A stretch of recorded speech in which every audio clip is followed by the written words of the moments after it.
இப்போதான் கல்யாணம் ஆகியிருக்குதோ, அல்லது கல்யாணம் ஆகி பல வருஷங்கள் ஆகியிருக்குதோ, எப்படி இருந்தாலும் கணவன் மனைவி கிட்டயும், மனைவி கணவன் கிட்டயும் அன்பா, பாசமா பேசணும். அடுத்தவங்க மனச புண்படுத்துறது மாதிரி பேசக்கூடாது. கணவன் மனைவி கிட்ட போன்ல சொல்றான், எதை பார்த்தாலும் ஓ முகம்தான் தெரியுது. மனைவிக்கு ஒரே சந்தோஷம். அப்படியா, எங்க இருக்கீங்கன்னு ஆசையோட கேட்டா. அவன் சிரிப்ப அடக்கிக்கிட்டே, ஜூல இருக்கேம்மா அப்படின்னு சொன்னான்.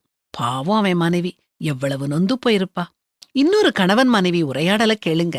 மனைவி, உங்கள பார்க்காமலேயே கல்யாணத்துக்கு ஓகே சொன்னேன். நான் தான் தியாகி. கணவன், உன்னை பார்த்த பின்னாலும் கல்யாணத்துக்கு நான் ஓகே சொன்னேன். நான் தான் பெரிய தியாகி.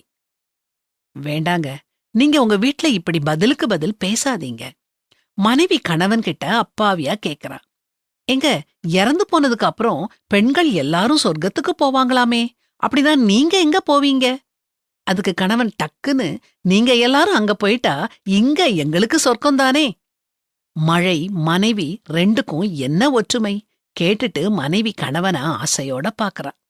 கணவன் எந்த ஒரு சலனமும் இல்லாம, ரெண்டுமே இல்லாதப்ப எப்ப வரும்னு ஏங்குவோம். வந்தா ஏண்டா வந்ததுன்னு புலம்புவோம்னு சொல்ல அவ முகம் சட்டுன்னு கூம்பி போச்சுது.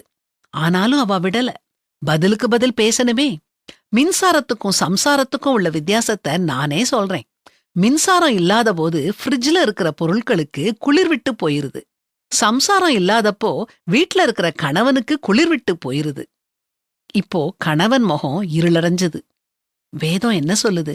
சகலவிதமான கசப்பும் கோபமும் மூர்க்கமும் கூக்குரலும் தூஷணமும் மற்ற எந்த துர்குணமும் உங்களை விட்டு நீங்க கடவது. ஒருவருக்கொருவர் தயவாயும் மன உருக்கமாயும் இருந்து கிறிஸ்துவுக்குள் தேவன் உங்களுக்கு மன்னித்தது போல நீங்களும் ஒருவருக்கொருவர் மன்னியுங்கள்.